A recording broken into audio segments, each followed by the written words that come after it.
রাসূল করিম সাল্লাল্লাহু আলাইহি ওয়াসাল্লামের বয়স যখন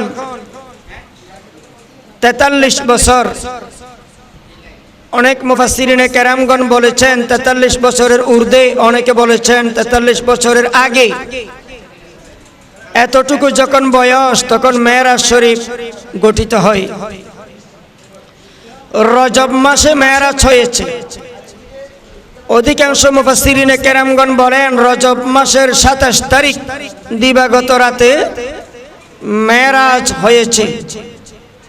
রাসূল করিমের যত মুজিজা আছে সমস্ত মুজিজার অন্যতম একটি মুজিজা রাসূলের মেরাজ। ওই রজনীতে মেরাজের রাতে আল্লাহ তাআলা জিবরাইল আলাইহিস সালামকে সাইয়্যিদুল মালাইকা জিবরাইল আলাইহিস সালামকে ডাক দিয়ে বলেন, হে জিবরাইল, আজকে জান্নাতকে সুসজ্জিত করো বেশি, জাহান্নামের আযাব মওকুফ করে দাও, আমার হাবিবকে আমার মেহমান হতে বলো, আমার কাছে নিয়ে আসো। তোমার সাথে মিকাইলকে সাথে নাও এবং বাইতুল মামুর থেকে 70,000 ফেরেশতা হেরেম শরীফে নিয়ে যাও আমার হাবিবকে নিয়ে আসার জন্য। জিবরাইল আলাইহিস সালাম মিকাইল আলাইহিস সালামকে সাথে নিলেন, পিছনে 70,000 ফেরেশতা। আল্লাহর রাসূল সাল্লাল্লাহু আলাইহি ওয়াসাল্লাম হেরেম শরীফের সাহানে শুয়েছিলেন। আল্লাহর রাসূল সাল্লাল্লাহু আলাইহি ওয়াসাল্লামকে জিবরাইল আলাইহিস সালাম এসে সালাম দিলেন এবং বললেন, আল্লাহ তাআলা আপনাকে মেরাজে ঊর্ধ্বাকাশে যাওয়ার জন্য বলেছেন, আমরা আপনাকে নিয়ে যাওয়ার জন্য এসেছি। আল্লাহর রাসূল সাল্লাল্লাহু আলাইহি ওয়াসাল্লাম 2 রাকাত নামাজ শুকরিয়া স্বরূপ আদায় করেছেন। সুবহানাল্লাহ। জিবরাইল আলাইহিস সালাম জমজমের পারে নিয়ে আল্লাহর রাসূলকে শক্কে সদর ওপেন হার্ট সার্জারি করলেন। আল্লাহর রাসূলের সিনা মোবারক ফাটি রাসূলের ভিতর থেকে, সিনার ভিতর থেকে হৃৎপিণ্ড বের করে এই হৃৎপিণ্ড মোবারক জমজমের পবিত্র পানি দিয়ে পরিষ্কার করলেন। আল্লাহর রাসূল বলতেছেন, জিবরাইল যখন আমার সিনা ফেটে ভিতর থেকে হৃৎপিণ্ড বের করলেন, তখন আমি নিজের চোখে দেখতেছি জিবরাইল কি করতেছেন। ও মুসলমান, দুনিয়ার মধ্যে যদি কোনো রোগীকে অপারেশন করা হয়, তাকে বেহুশ করা হয়, তার হুঁশ জ্ঞান থাকে না, কিন্তু আসমানি চিকিৎসা কেমন চিকিৎসা দেখেন, যেখানে হুকুমদাতা আল্লাহ, এমবিবিএস হলেন জিবরাইল আলাইহিস সালাম, তার সহকারী হলেন মিকাইল আলাইহিস সালাম এবং স্বেচ্ছাসেবক নূরে তৈরি 70,000 ফেরেশতা। জোরে বলেন না সুবহানাল্লাহ। আসমানি চিকিৎসা কেমন দেখেন। জিবরাইল আলাইহিস সালাম যখন ওপেন হার্ট সার্জারি করলেন, আল্লাহর রাসূলকে বেহুশ করা হয় নাই। আল্লাহর রাসূল সব কিছু দেখতেছেন জিবরাইল কি করেন। এভাবে আল্লাহর রাসূলের জীবনে 3 থেকে 4 বার একাধিকবার শক্কে সদর ওপেন হার্ট সার্জারি হয়েছে। জিবরাইল আলাইহিস সালাম ওপেন হার্ট সার্জারি শক্কে সদর করার পরে আল্লাহর রাসূলকে বললেন, জান্নাত থেকে আপনার জন্য বোরাক নিয়ে এসেছি, মেরাজে যাওয়ার জন্য বোরাক নিয়ে এসেছি, বোরাকের পিঠের উপর চড়েন। আল্লাহর রাসূল বোরাকের পিঠের উপর চড়লেন। রাসূলের ডান পাশে জিবরাইল আলাইহিস সালাম, বাম পাশে মিকাইল আলাইহিস সালাম, পিছনে 70,000 নূরের তৈরি ফেরেশতা ফিলিস্তিনের বাইতুল মুকদ্দাসের দিকে প্রথমে রওনা দিবে। জিবরাইল আলাইহিস সালাম বোরাককে বললেন, বোরাক সফর আরম্ভ করো, যাত্রা শুরু করো। বোরাক সামনের দিকে যেতে চায় না। বোরাককে জিবরাইল বললেন, তোমার পিঠে কে আছে তুমি জানো? তুমি এমন কেন করতেছ? তখন বোরাক বলল, আমি সব জানি আমার পিঠে কে আছে, তাহলে তুমি এমন করতেছ কেন? বোরাক বলল, আমার একটা দরখাস্ত আছে, আমার একটা অনুরোধ আছে। কি অনুরোধ, কি দরখাস্ত? আল্লাহর হাবিব আল্লাহর রাসূল সাল্লাল্লাহু আলাইহি ওয়াসাল্লাম আজকে আমার পিঠে সরি যেমন মেরাজে যাচ্ছেন, কাল কিয়ামতের ময়দানে আমার পিঠে সরি জান্নাতে যেতে হবে। এই দরখাস্ত আমি রাসূলের দরবারে আরজ করলাম, দরখাস্ত করলাম। আল্লাহর রাসূল বলেন, আমি কথা দিলাম তোমার পিঠে সরি আজকে যেমন মেরাজে যাচ্ছি, তোমার পিঠে সরি কাল কিয়ামতের ময়দানে জান্নাতে প্রবেশ করব। সুবহানাল্লাহ বলেন। या मोहम्मद आप पर लाखों सलाम, हामिद महमूद अहमद आप पर लाखों सलाम। आप आए बज़्म आलम है, बज़्म आलम की हिदायत के लिए। आप आए नशर तौहीद रसालत के लिए। आप आए हम गुलामों की शफाअत के लिए। आप आए दर से आका मशरियत के लिए। या मोहम्मद आप पर लाखों दुरूद, ऐ शफीउ रोज महशर आप पर लाखों दुरूद। বোরাক যাত্রা আরম্ভ করলো। চোখের দৃষ্টি যতটুকু যায়, বোরাকের একটা কদম অতটুকু গিয়ে পড়ে। সুবহানাল্লাহ। এমন বোরাক আল্লাহ তাআলা জান্নাত থেকে পাঠাইলেন। যেতে যেতে ফিলিস্তিনের বাইতুল মুকদ্দাসে গিয়ে পৌঁছলেন। ও মুসলমান, আদম আলাইহিস সালাম থেকে ঈসা রূহুল্লাহ পর্যন্ত যত নবী রাসূল 2,24,000 নবী রাসূল পয়গম্বর এসেছিলেন, সবাই আমাদের রাসূলকে, আল্লাহর হাবিবকে স্বাগত জানার জন্য, সম্মান জানানোর জন্য বাইতুল মুকদ্দাসের মধ্যে অপেক্ষায় ছিলেন। সুবহানাল্লাহ। সেখানে পৌঁছার পরে মেরাজের রজনীর ঘটনা বলতেছি। সেখানে পৌঁছার পরে জিবরাইল আলাইহিস সালাম আল্লাহর দরবারে আরজ করলেন, ইয়া আল্লাহ এখন কি করব? আল্লাহ তাআলা বলেন, তুমি আযান দাও। আযান দেওয়ার পরে 2 রাকাত নামাজ হবে। জিবরাইল আলাইহিস সালাম বললেন, ইমামতি কে করবে? প্রত্যেক নবী রাসূল মনে মনে আশা নিয়ে বসে রইল, ইমামতি মনে হয় আমাকে দিবে।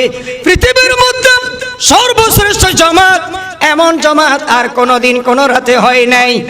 আদম থেকে আরম্ভ করি ঈসা আলাইহিস সালাম পর্যন্ত সব মুসল্লি নবী রাসূল পয়গম্বর আর 70,000 ফেরেশতা। আর ওই জামাতের ইমামতি করেছেন সাইয়্যিদুল মুরসালিন, খাতামুন নবিয়্যিন, শফিউল মুজনবিন, ইমামুল মুরসালিন, আকায়ে নামদার, তাজদার মদিনা, সরদার দু জাহাঁ, হযরত মুহাম্মদ মুস্তাফা সাল্লাল্লাহু আলাইহি ওয়াসাল্লাম। জোরে বলেন সুবহানাল্লাহ। সব নবী রাসূল আশা নিয়ে বসে রয়েছে, আমাকে ইমামতির দায়িত্ব দিবে মনে হয়। জিবরাইল আলাইহিস সালামও বলতেছিলেন, আল্লাহ কাকে দায়িত্ব দিব ইমামতির? যোগ্য কে? আল্লাহ তাআলা বলেন, জিবরাইল আমার হাবিবের হাত ধরি তুমি ইমামতির জায়নামাজে তুলি দাও। সুবহানাল্লাহ। 2 রাকাত নামাজ পড়াইলেন। 2 রাকাত নামাজ পড়ার পরে জিবরাইল আলাইহিস সালাম উপস্থাপক হিসেবে ছিলেন। প্রত্যেক নবী রাসূলকে, মুসা নবীকে, ইব্রাহিম আলাইহিস সালামকে, আদম আলাইহিস সালামকে, ঈসা আলাইহিস সালামকে, ইউসুফ আলাইহিস সালামকে, এভাবে জলিলুল কদর পয়গম্বর কিছু পয়গম্বরকে 2-4 মিনিট করে করে বক্তব্য দেওয়ার জন্য, ভাষণ দেওয়ার জন্য সময় দিলেন। সব শেষে আল্লাহর রাসূল সাল্লাল্লাহু আলাইহি ওয়াসাল্লাম ভাষণ দিলেন। সুবহানাল্লাহ। প্রধান আকর্ষণ, প্রধান বক্তা, আলোচক, প্রধান আকর্ষণ রাসূল করিম সাল্লাল্লাহু আলাইহি ওয়াসাল্লাম। এজন্য আল্লাহর রাসূলের আখেরি নবীর, সর্বশ্রেষ্ঠ নবীর, সর্বশেষ নবীর উম্মত হওয়ার জন্য অন্য অন্য নবী রাসূলেরা আল্লাহর কাছে দোয়া করেছিলেন, আল্লাহ তাআলা কারো দোয়া কবুল করেন নাই। একমাত্র ঈসা আলাইহিস সালামের দোয়া আল্লাহ তাআলা কবুল করেছেন। তিনি এখন চতুর্থ আসমানে আছেন। কিয়ামতের আগে ও আল্লাহ তাআলা তাকে পাঠিয়ে দিবেন উম্মত হিসেবে, নবী রাসূল হিসেবে নয়, সর্বশ্রেষ্ঠ সর্বশেষ নবীর উম্মত হিসেবে তিনি দুনিয়ার মধ্যে আগমন করবেন। সুবহানাল্লাহ। বাইতুল মুকদ্দাস থেকে আবার বোরাকের পিঠে চড়লেন, এবারে উর্দাকাশে যাবে। সুবহানাল্লাযী আসরা, আসরা মানে উর্দাকাশে ভ্রমণ। সুবহানাল্লাযী আসরা বিআবদিহি লাইলা, লাইলা মানে মেরাজ হয়েছে রাতের বেলায়, দিনের বেলায় হয় নাই। বোরাকের পিঠের উপর চড়লেন, উপরের দিকে যাত্রা আরম্ভ করলেন। প্রথম আসমান, দ্বিতীয় আসমান, তৃতীয় আসমান, এভাবে সপ্তম আসমানে একাধিক নবী রাসূলের সাথে সাক্ষাৎ হলো। সংক্ষেপে বলে যাচ্ছি, যেতে যেতে এভাবে সিদরাতুল মুনতাহা পর্যন্ত গেলেন। হযরত জিবরাইল আলাইহিস সালাম বললেন, ইয়া রাসূলুল্লাহ, ইয়া হাবিবাল্লাহ, আমি জিবরাইলের আর এক কদম যাওয়ার ক্ষমতা নাই। আমার নূরের তৈরি ডানাগুলো, আমার ডানাগুলো পুড়ে যাবে, আমি সইতে পারবো না, এই নূর সইতে পারবো না, আপনি যান। আল্লাহর রাসূল সাল্লাল্লাহু আলাইহি ওয়াসাল্লাম সিদরাতুল মুনতাহার পরেও যাইতেছেন। এই জায়গার মধ্যে আসি অনেকে বলেন সেখানে নাকি বরফি সাহেব আব্দুল কাদের জিলানী রহমতুল্লাহ আলাইহি গেছিলেন। আল্লাহর রাসূল যখন বই করতেছেন সিদরাতুল মুনতাহার, সেখানে আল্লাহর রাসূল যখন বই করতেছিলেন তখন নাকি বরফি সাহেব আব্দুল কাদের জিলানী আল্লাহর রাসূলের হাত ধরে বলতেছেন, আপনার কোনো বই নাই, আমি আব্দুল কাদের জিলানী আছি। নাউজুবিল্লাহ বলেন না। এটা সম্পূর্ণ মিথ্যা কথা, সম্পূর্ণ একটা অপবাদ। সেখানে আল্লাহ রাসূলের আগে বলে বরফি সাহেব মেরাজে গেছেন, রাসূল বই করতেছে, আর আব্দুল কাদের জিলানী বরফি সাহেব নাকি আল্লাহ রাসূলের হাত ধরে বলতেছে, আপনার বই নাই, আমি আছি। নাউজুবিল্লাহি মিন যালিক।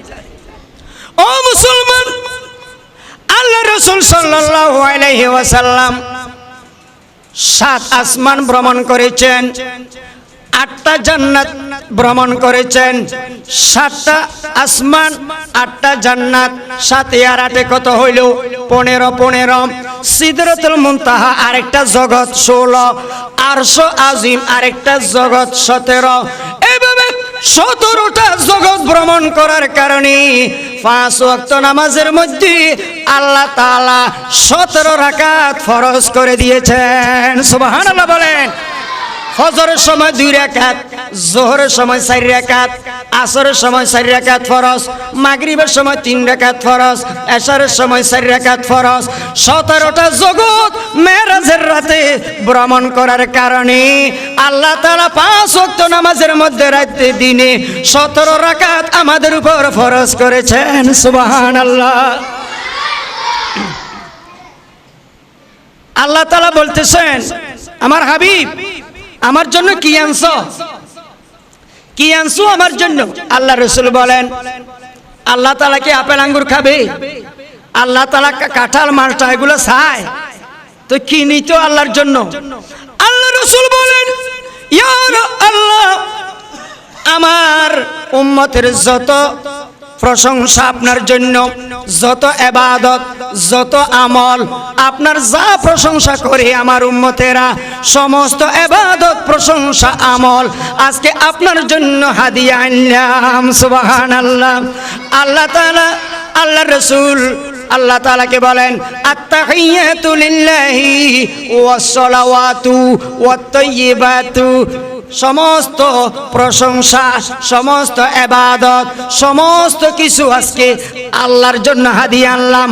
আল্লাহ তাআলা বলেন, আসসালামু আলাইকা আইয়ুহান নাবিয়্যু, ও আমার হাবিব, আপনার উপরে শান্তি বর্ষিত হোক, আপনার উপরে শান্তি, রহম, দয়া বর্ষিত হোক। আল্লাহর রাসূল সেখানে গিয়ে উম্মতের কথা বলেন নাই, আল্লাহ তাআলা সিঙ্গেল বলেছেন, আসসালামু আলাইকা, আপনার উপর শান্তি বর্ষণ হোক। হোক, কিন্তু আল্লাহর রাসূল প্লুরাল নাম্বার বহু বচন দিয়ে বলেছেন আসসালামু আলাইনা, আপনারে শান্তি, আপনারে দয়া রহম আমার পুরো উম্মতের উপর বর্ষণ হয়ে যাক। সুবহানাল্লাহ বলেন। আল্লাহ তাআলা বলতেছেন আসসালামু আলাইকা আইয়ুহান নাবিয়্যু, এক বচন সিঙ্গুলার নাম্বার, কিন্তু আল্লাহ রাসূল বলতেছেন আসসালামু আলাইনা বহু বচন প্লুরাল নাম্বার। এই সুযোগে আল্লাহর রাসূল আল্লাহর যে দয়া, আল্লাহর যে মায়া, আন্তরিকতা, মোহাব্বত, ভালোবাসা, শান্তি পুরো উম্মতের জন্য নিয়ে ফেলছেন। সুবহানাল্লাহ। আসসালামু আলাইনা ওয়া আলা ইবাদিল্লাহিস সলিহিন। আত্তাহিয়াতু মেরাজের রজনীতে গঠন হয়েছিল আল্লাহ এবং আল্লাহর রাসূলের কথোপকথনের মাধ্যমে। যে আত্তাহিয়াতু আজকে আমরা নামাজের মধ্যে পড়ি কি পড়ি না? নামাজের মধ্যে পড়া আত্তাহিয়াতু ওয়াজিব। নামাজের মধ্যে আত্তাহিয়াতু পড়া কি হয়ে গেছে? ওয়াজিব হয়ে গেছে। ও মুসলমান, সংক্ষেপে বলি, মেরাজের কেমন ঘটনা দেখেন, আল্লাহ রাসূলের কেমন মুজিজা। আল্লাহ তাআলা রাসূলকে 50 ওয়াক্ত নামাজ হাদিয়া দিলেন। মেরাজের পুরস্কার হিসেবে 50 ওয়াক্ত নামাজ হাদিয়া দিলেন। আল্লাহর রাসূল 50 ওয়াক্ত নামাজ নিয়ে আসতেছেন। পথের মধ্যে মূসা আলাইহিস সালামের সাথে সাক্ষাৎ হলো। মূসা নবী জিজ্ঞাসা করে আল্লাহ তাআলা আপনাকে কি দিলেন, উম্মতের জন্য কি দিলেন? আল্লাহর রাসূল বলেন 50 ওয়াক্ত নামাজ দিলেন। মূসা নবী বলেন আমি আমার উম্মতকে 3 ওয়াক্ত নামাজ পড়াইতে পারি নাই, মাত্র 3 ওয়াক্ত নামাজ পড়াইতে পারি নাই। আপনার উম্মত কিভাবে 50 ওয়াক্ত নামাজ পড়বে? আপনি একটু কমাই আনেন, আল্লাহর দরবারে আবার যান। আল্লাহ রাসূল গেলেন, 5 ওয়াক্ত কমাই দিলেন, আবার আসলেন, আবার পাঠালেন মূসা নবী, আবার 5 ওয়াক্ত কমাই দিলেন। এভাবে 9 বার আসা যাওয়া করলেন, প্রত্যেকবার 5 ওয়াক্ত করে কমলো। 5 নং 45, 5 নং 45 ওয়াক্ত কমে গেল। 50 ওয়াক্ত থেকে 45 ওয়াক্ত যদি কমে যায়, আর মাত্র কয় ওয়াক্ত থাকে? 5 ওয়াক্ত। মূসা নবী বললেন আবার যান। আল্লাহ রাসূল বলেন আমি আর যাইতে পারবো না, শরম লাগে, যদি একেবারে কমাই দেয় এই জন্য আমি আর যাব না, 5 ওয়াক্ত নিয়ে উম্মতের কাছে যাব। ও মুসলমান, আল্লাহ তাআলা বলেন মান জাআ বিল হাসানাতি ফালাহু আশরু আমসালিহা। যে ব্যক্তি একটা ভালো আমল করবে আপনার উম্মতের মাঝে, আমার যে বান্দা বান্দি একটা ভালো নেক আমল করবে, একের বদলে 10 দিব। 1 ওয়াক্ত নামাজ যদি কেউ সময় মতো জামাতে আদায় করে, সাথে সাথে তার অ্যাকাউন্টে 10 ওয়াক্ত নামাজের সওয়াব হয়ে যাবে। সুবহানাল্লাহ। তাহলে 1 ওয়াক্ত নামাজ পড়লে কয় ওয়াক্ত নামাজের সওয়াব? 10 ওয়াক্ত। 5 ওয়াক্ত নামাজ পড়লে কয় ওয়াক্ত সওয়াব হবে? 5 10 50 ওয়াক্ত নামাজের সওয়াব। সওয়াবের বেলায় 50 আছে, কষ্টের বেলায় 5। সুবহানাল্লাহ বলবেন না? সওয়াবের বেলায় কত? 50 ঠিক রাখি দিছে আল্লাহ। মান জাআ বিল হাসানাতি ফালাহু আশরু আমসালিহা। একের বদলে 10, একের বদলে 10 নেকি পাওয়া যাবে। এই জন্য সওয়াবের বেলায় 50 রাখি দিছে, কিন্তু কষ্টের বেলায় আল্লাহ তাআলা 5 করেছেন। ও মুসলমান, এবার প্রশ্ন করতে পারেন ফতের মধ্যে মূসা আলাইহিস সালাম কেন দাঁড়াইলো? আল্লাহর রাসূল থেকে মূসা নবী বেশি জ্ঞান হইল নাকি? মূসা নবী এত পণ্ডিত হলো নাকি? আমাদের রাসূলের চেয়ে মূসা নবীর জ্ঞান বাড়ি গেল নাকি? উনার কথা কেন ধরল? ও মুসলমান, মুফাসসিরিনে কেরামগণ বলেন 2,24,000 নবী রাসূলের মধ্যে সবচেয়ে গরম নবী কোন নবী? মূসা নবী। কোন পয়গম্বর? মূসা পয়গম্বর। অন্য নবী যদি মূসার জায়গায় দাঁড়াইতো, তারা বলতো 50 ওয়াক্ত যখন দিছে আলহামদুলিল্লাহ বলি চলি যান, চলি যান। আপনার উম্মত ফইলেও বালা, না ফইলে কিছু করার নাই, যান 50 ওয়াক্ত নিয়ে দুনিয়া চলি যান। অন্য নবী যদি দাঁড় করাই দিত, তাহলে আল্লাহ রাসূলকে পাঠাই দিত দুনিয়ার মধ্যে।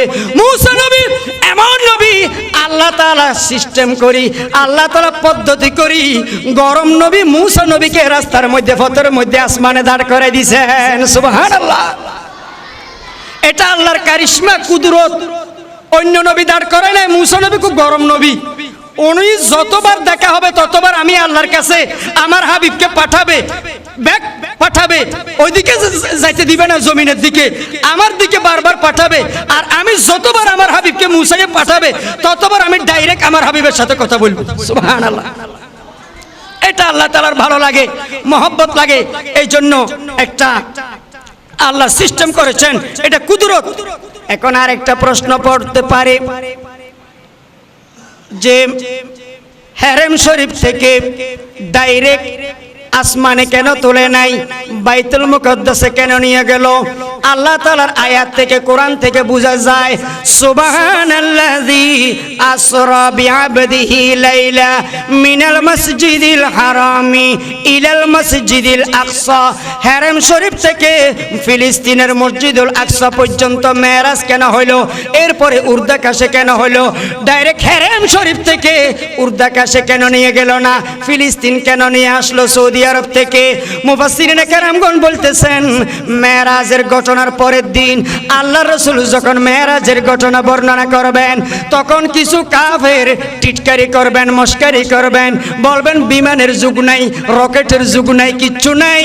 এইভাবে 27 বছরের রাস্তা কেমনে এক রাতের মধ্যে পার হয়ে গেল? মেরাজে কেমনে গেল? টিটকারি করবে কাফেরেরা, আবু জেহেলে মস্কারি করবে।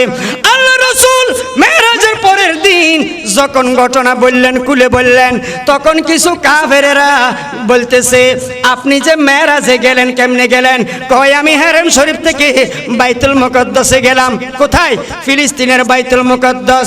তখন ওই কাফেরেরা বলল, বাইতুল মুকদ্দাসে মসজিদুল আকসার মধ্যে কয়টা জানালা আছে মসজিদে? কয়টা দরজা আছে? কয়টা পিলার আছে বলেন? আল্লাহ রাসূল ঠাস ঠাস করে সহিভাবে, শুদ্ধভাবে এইভাবে সমস্ত ডাটা বর্ণনা করে দিলেন।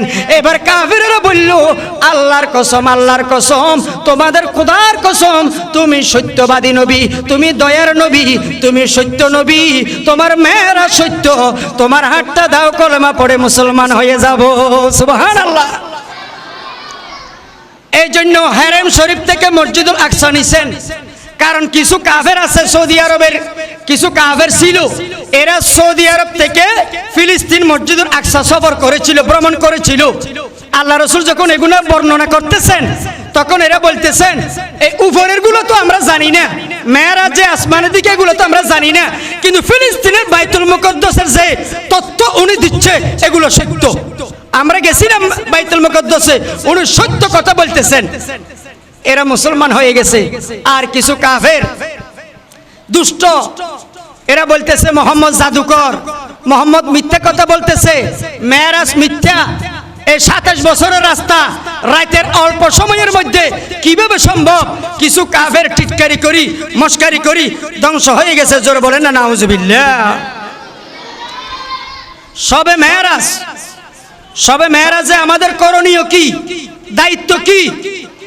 ও মুসলমান, সবে মেরাজে, মেরাজের রাতে বেশি বেশি নফল নামাজ পড়বেন, বেশি বেশি নফল ইবাদত করবেন, বেশি বেশি জিকির করবেন, বেশি বেশি তাসবিহ পড়বেন, বেশি বেশি কোরআন তেলাওয়াত করবেন, বেশি বেশি দুরূদ শরীফ পড়বেন। এভাবে দিনের বেলায় যদি পারেন নফল রোজা রাখবেন।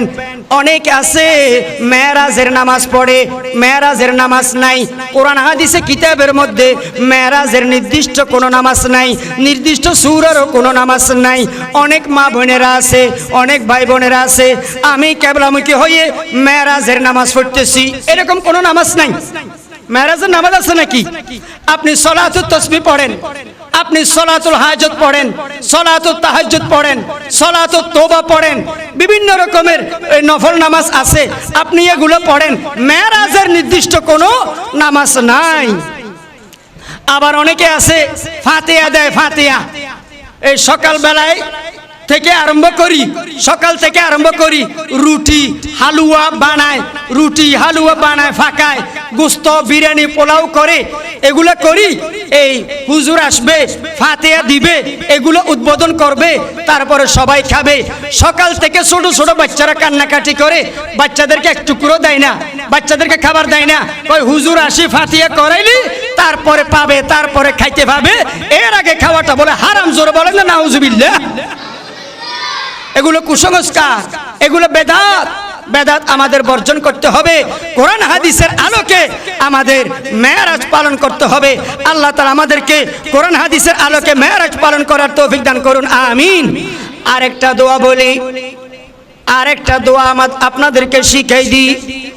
রজব মাস আর শাবান মাস রমজান মাসের আগে এই 2 মাস যখন আসতো আল্লাহর রাসূল মুনাজাতের মধ্যে মুনাজাতের বাহিরে বেশি বেশি একটা দোয়া পড়তেন।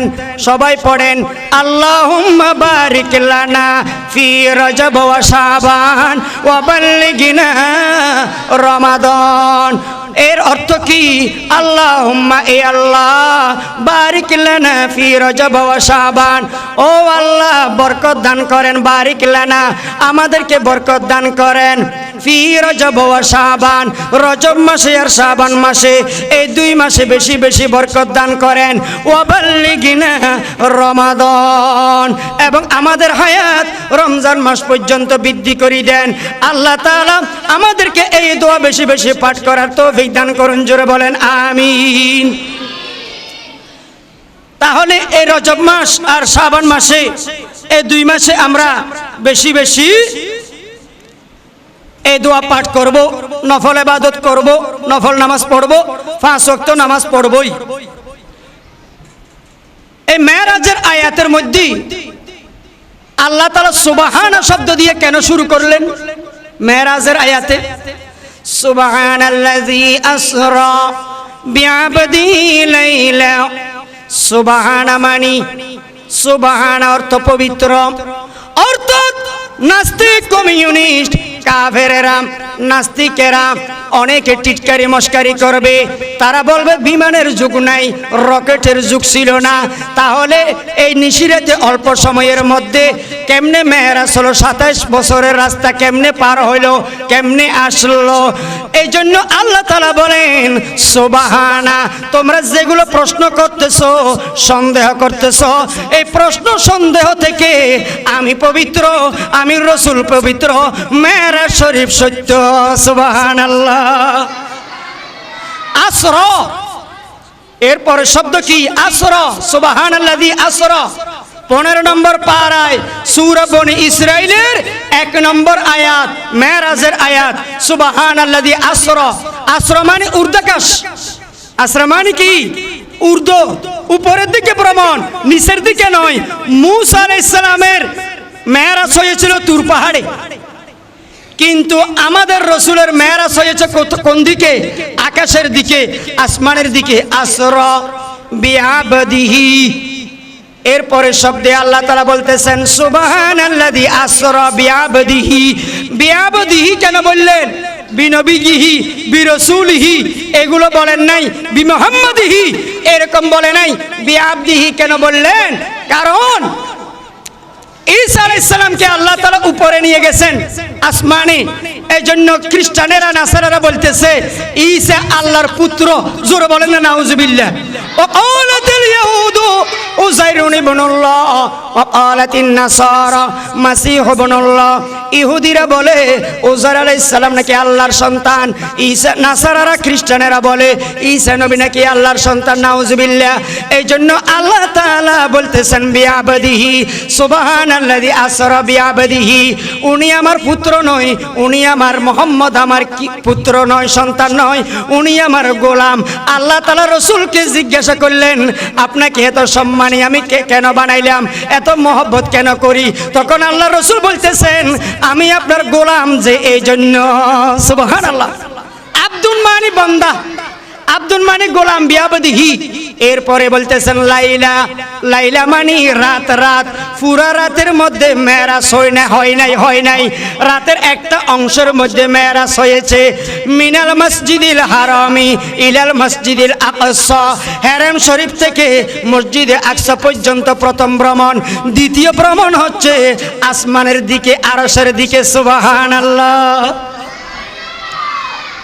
মেরাজ কেন হয়েছে? মেরাজ কেন হয়েছে?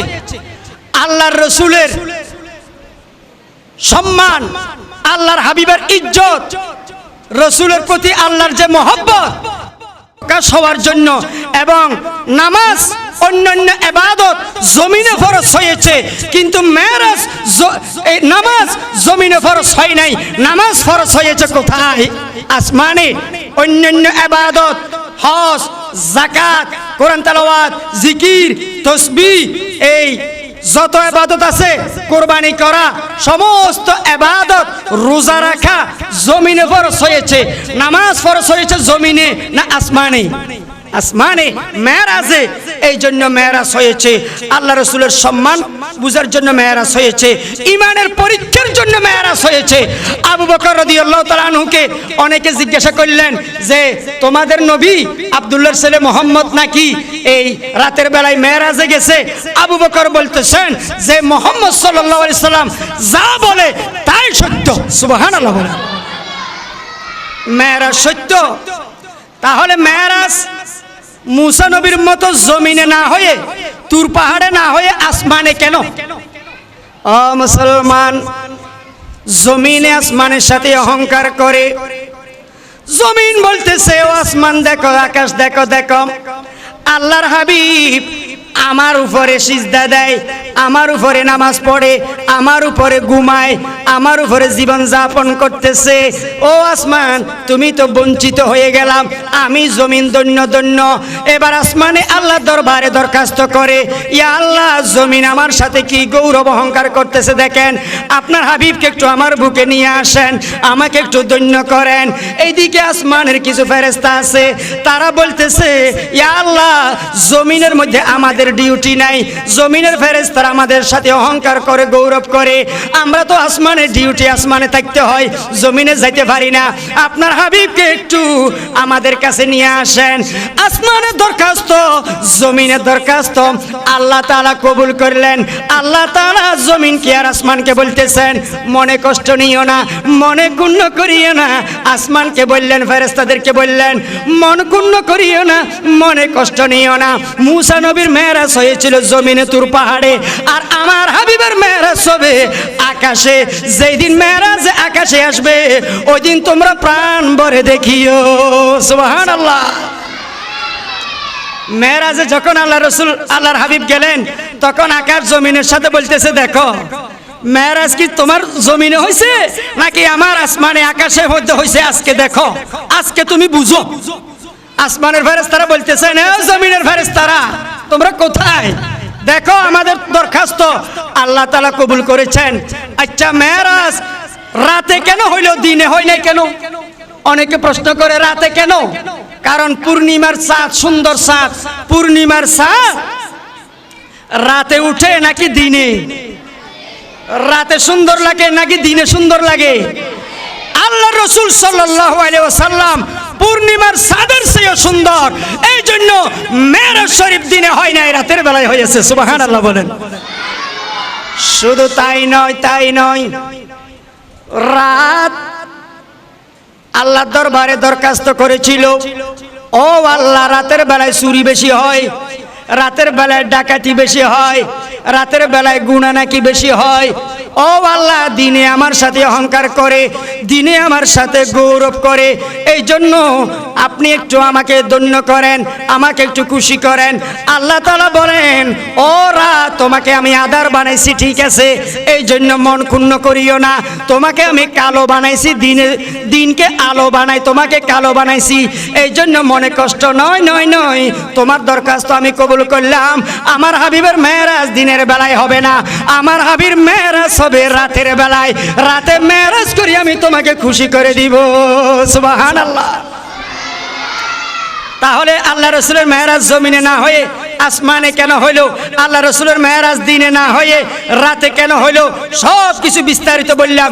আল্লাহ রাসূলের মেরাজ ডাইরেক্ট হেরম শরীফ থেকে উর্দাকাশে না হয়ে হেরম শরীফ থেকে বাইতুল মুকদ্দাসে কেন হইল এটাও বললাম। ও মুসলমান, আরো একটা প্রশ্ন, আল্লাহ রাসূলের মক্কি জীবনে কেন হইল মাদানী জীবনে মেরাজ? ও মুসলমান, কারণ আল্লাহ রাসূল সাল্লাল্লাহু আলাইহি ওয়াসাল্লাম মক্কি জীবনে বেশি কষ্ট পেয়েছেন, এই জন্য মক্কি জীবনে মেরাজ হয়েছে, মাদানী জীবনে মেরাজ হয় নাই। মক্কি জীবনে আল্লাহ রাসূলের বেশি কষ্ট, বেশি নির্যাতন, বেশি নিপীড়ন, বেশি জুলুম, বেশি অত্যাচার সহ্য করতে হয়েছে। এই জন্য আল্লাহ রাসূল সাল্লাল্লাহু আলাইহি ওয়াসাল্লামকে খুশি করার জন্য আল্লাহ রাসূল আল্লাহ তাআলা তার হাবিবকে মক্কি জীবনে মেরাজ করিয়েছেন। জোরে বলেন সুবহানাল্লাহ। মেরাজ কি মাদানী জীবনে নাকি মক্কি জীবনে? মক্কি জীবনে মক্কা শরীফ থেকে হারাম শরীফ থেকে মেরাজ হয়েছে। ও মুসলমান, আল্লাহ তাআলা বলতেছেন আল্লাযী বারাকনা হাওলাহু মিনাল মসজিদিল হারামি ইলাল মসজিদিল আকসা আল্লাযী বারাকনা হাওলাহু লিনুরিয়াহু মিন আয়াতিনা। মসজিদে হারাম থেকে ফিলিস্তিনের মসজিদে আকসা পর্যন্ত বারাকনা হাওলাহু, আমি এগুলোর মধ্যে বরকত দান করেছি। সুবহানাল্লাহ। কি বরকত, কি বরকত দান করেছেন দেখেন। যত তেলের খনি, যত স্বর্ণের খনি, কয়লার খনি, সুরমার খনি, রূপার খনি, যত খনিজ পদার্থ আছে, যত রকমের অমূল্য সম্পদ আছে, এগুলো আল্লাহ তাআলা এই ফিলিস্তিনে, সৌদি আরবে, এই মুসলিম কান্ট্রিতে বেশি বেশি দান করেছেন। সুবহানাল্লাহ। মেরাজ শরীফ কি স্বপ্ন যুগে হয়েছে নাকি সশরীরে হয়েছে? সশরীরে হয়েছে। মেরাজ শরীফ যারা বলে স্বপ্ন যুগে, তাদের ঈমান থাকতে পারে না। মেরাজ শরীফ স্বপ্ন যুগে নয়, সশরীরে হয়েছে। মেরাজ শরীফ শুধু রূহানি ভাবে, আধ্যাত্মিক ভাবে নয়, মেরাজ শরীফ রূহানি ভাবেও এবং শারীরিক ভাবেও হয়েছে। জোরে বলেন না সুবহানাল্লাহ। তাই কোরআন হাদিসের আলোকে, কোরআনের আয়াত তো আছেই, সহিহ হাদিসের আলোকে মেরাজ শরীফ এই দলিল আমরা পাই, মেরাজের প্রমাণ আমরা পাই।